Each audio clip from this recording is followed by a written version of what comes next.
Olá pessoal, hoje então a gente vai dar continuidade à nossa aula do modernismo brasileiro, falando então dos dois artistas mais importantes deste período, que são a Tarsila do Amaral e o Cândido Portinari. São até hoje os artistas mais conhecidos da arte brasileira. Se a gente fosse fazer uma pesquisa no centro da cidade, por exemplo, dos artistas brasileiros que as pessoas conhecem, com certeza vão citar um dos dois ou os dois, né? Porque são os mais famosos artistas brasileiros. Então, só para relembrar um pouquinho da aula anterior, eu falei com vocês sobre o ápice do modernismo brasileiro, que foi a Semana de Arte Moderna, que aconteceu lá no Teatro Municipal de São Paulo em 1922. Esses dois artistas, a Tarsila do Amaral e o Cândido Portinari, eles não participaram deste evento, eles não participaram da Semana de Arte Moderna, porque neste momento eles estavam estudando na Europa, então eles não estavam no Brasil naquele momento. Quando eles voltaram ao Brasil, então sim, eles se juntaram aos artistas modernistas. A gente vai começar pela Tarsila do Amaral.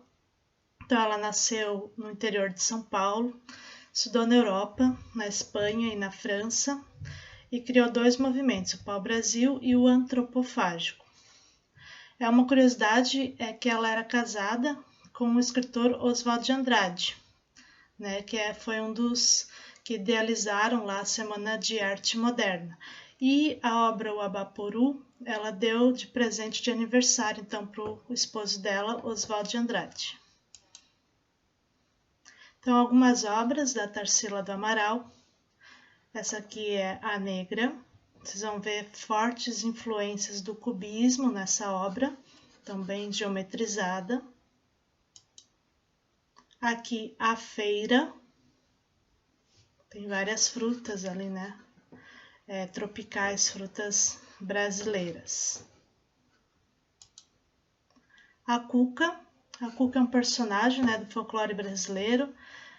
Possivelmente vocês vão lembrar lá do sítio do Pica-Pau Amarelo. Então ela permeia entre o cubismo e o surrealismo, que é um mundo de sonhos, de fantasia. Que é a Estrada de Ferro Central do Brasil. Essa estrada aqui, ela passa então por São Paulo, Rio de Janeiro e Minas Gerais, os três dos estados do Sudeste brasileiro.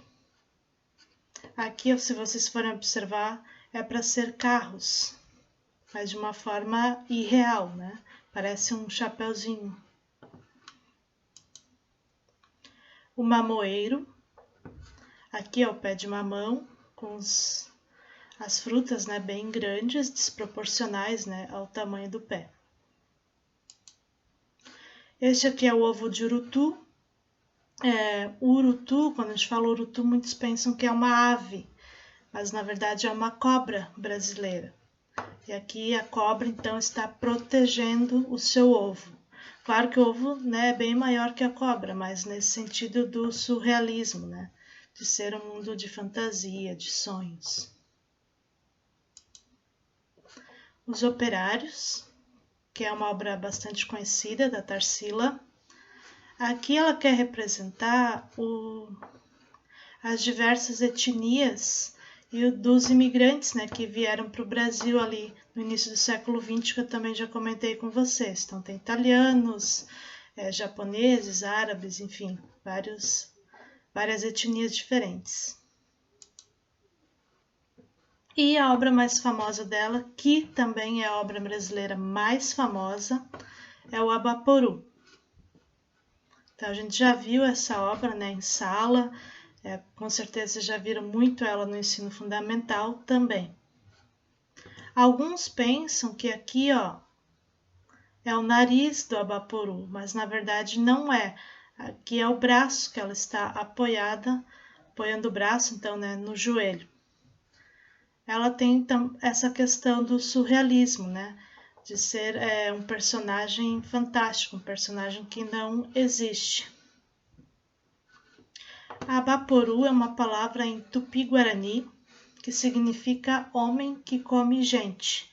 Então, aba significa homem, poru, comer, devorar. Então, a questão do canibalismo. Se vocês forem ver pela obra em si, não tem nada a ver com o canibalismo. O nome, depois vou comentar com vocês mais adiante, tem a ver com o movimento antropofágico que ela criou.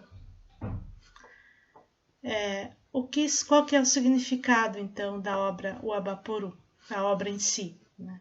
Vocês vão ver aqui as cores da bandeira brasileira representadas, e aqui representa, então, o homem do campo, né? A pessoa que trabalha diretamente com a terra. Então, por isso, tem a cabeça pequena, porque a pessoa que trabalhava no campo nessa época não precisava pensar, então não precisava ter um cérebro muito desenvolvido, mas, por outro lado, precisava ter um corpo bem forte, né, para trabalhar de sol a sol, trabalhar nas lavouras de café, entre outras, né, plantações. Então, como eu disse anteriormente, a Tarsila do Amaral ela criou 2 movimentos dentro da arte do modernismo brasileiro. Um deles foi o pau-brasil, e neste movimento, então, ela representa nas suas obras as cores da bandeira brasileira. E o outro movimento foi o movimento antropofágico. A antropofagia, se vocês forem procurar no dicionário, significa canibalismo. O que quer dizer isso? Quer dizer, então, que os artistas do modernismo brasileiro comiam carne humana? Não, claro que não, né? Isso é uma metáfora, uma figura de linguagem. Como a Tarsila era casada com Oswald de Andrade, que era um escritor, então eles juntos escreveram essa teoria, né, da antropofagia. Então essa teoria fala sobre a identidade cultural brasileira e sua relação com as culturas estrangeiras. Já comentei com vocês que todos os artistas do modernismo brasileiro, eles estudaram na Europa, né, em países da Europa. Então lá eles tiveram a influência do cubismo, do surrealismo, do impressionismo, do expressionismo, que já tinham acontecido lá na Europa. Então eles trouxeram essas ideias, essa maneira de pintar diferente, só que em vez de pintar qualquer tema, eles pintavam temas relacionados ao nacionalismo, então temas relacionados ao Brasil, à cultura popular brasileira. Então eles pintavam o negro de uma forma cubista, pintavam o carnaval de uma forma expressionista, ou os personagens do folclore brasileiro, mas de uma forma surreal. Então eles não pintavam as coisas do jeito real, ou seja, naquela arte acadêmica que eu também mostrei para vocês. Eles usavam essas novas linguagens de arte, que é o cubismo, o realismo, o impressionismo e expressionismo que tinha acontecido lá na Europa, então eles traziam essa influência aqui para a arte brasileira. Então essa devoração, na verdade, é uma devoração simbólica, você devorar o que você aprendeu, né, de técnicas e movimentos artísticos lá da Europa e trazer essas técnicas, né, para o Brasil, esse jeito diferente de pintar, então essa influência estrangeira. Outro artista, então, foi o Cândido Portinari. Também nasceu numa cidade do interior de São Paulo, que se chamava Brodowski, e estudou também na Europa, né, na Espanha, na França e na Itália. Ele, diferente dos outros artistas, né, que a gente já viu, ele não tinha uma boa condição financeira, ele era mais pobre, né? Mas, em 1935, ele recebeu uma premiação em dinheiro em Nova York com a obra Café, que eu vou mostrar agora para vocês. E daí, com o dinheiro que ele recebeu desta obra, né, dessa premiação, ele foi estudar na Europa. Então, algumas obras do Cândido Portinari, que o Mestiço, Café, que foi a obra premiada. Então tem muita relação com o cubismo, né, em relação à desproporção, essas pessoas enormes. Uma outra simbologia que vocês vão ver muito na arte brasileira são os pés descalços, e os pés descalços e pés grandes. Isso significa o contato, né, direto com a terra, pessoas que trabalham com a terra. Os Retirantes, que é uma série de obras, né, retratando os nordestinos, que saíam das suas cidades pequenas, cidades natais, para tentar a vida na cidade grande. Como eles não tinham estudo e nem condições, né, muitos deles morriam de fome. Os Retirantes vai bem na linha do expressionismo, né? As cores mais sombrias, o contorno preto. Aqui também da mesma série, Os Retirantes, a mãe aqui segurando o filho morto no colo. Chorinho. Chorinho é um samba mais lento, né? Um ritmo de música. O chorinho aqui é bem parecido com o cubismo. Lembra muito, né, as obras do Picasso. Os Meninos Brincando, essa obra aqui ela é mais impressionista, que o traçado, né, da pintura ele é mais solto. O Portinari também ele fez ilustrações nessa igreja aqui de São Francisco de Assis, que fica na Pampulha, em Belo Horizonte, Minas Gerais, ali do lado, né, do Lago da Pampulha. A igreja, então, é essa aqui, não é uma igreja muito grande. A construção em si não foi o Portinari que fez. Aqui é uma obra do Oscar Niemeyer, né, um arquiteto muito conhecido brasileiro. O que o Portinari fez foi os painéis dentro da igreja e esse aqui atrás da igreja. Também na linha do cubismo, mostra que cenas do Santo São Francisco.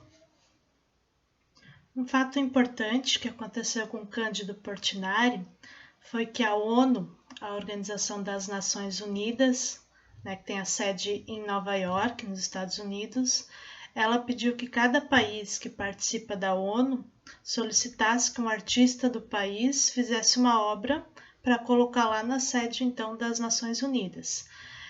E no Brasil eles escolheram o Cândido Portinari. Então ele fez 2 painéis, um ele chamou de Guerra e o outro de Paz. Então a obra em conjunto se chama Guerra e Paz.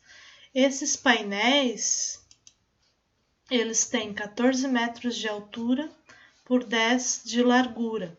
Então como é que ele fez isso, né? Ele fez pequenos painéis e depois montou como se fosse um quebra-cabeça. Aqui vocês podem ver o tamanho das pessoas em relação à obra, então ela é bem grande. Essas 2 obras, elas vieram para serem restauradas em 2010, então voltaram ao Brasil, e 2 anos depois foram colocadas novamente, então, na entrada da sede das Nações Unidas, lá em Nova York. Então aqui os restauradores, né, trabalhando nesses painéis.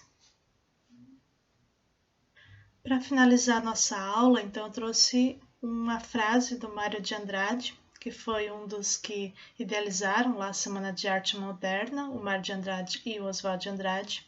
E ele diz o seguinte: os velhos morrerão, o futuro começa hoje. O que ele quer dizer com essa frase?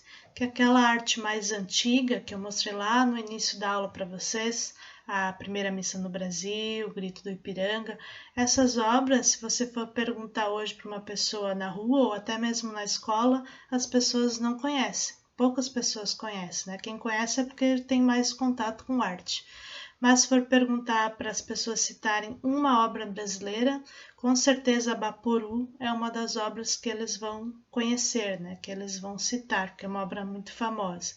Então, o que ele quer dizer é que a arte brasileira que é conhecida hoje, é a arte do modernismo brasileiro, que tinha antes disso, as pessoas não conhecem. Então, a partir daí que nasce uma arte verdadeiramente brasileira. Então, por enquanto é só, pessoal. Espero que vocês tenham gostado da aula e futuramente pretendo fazer mais aulas para vocês. Tchau!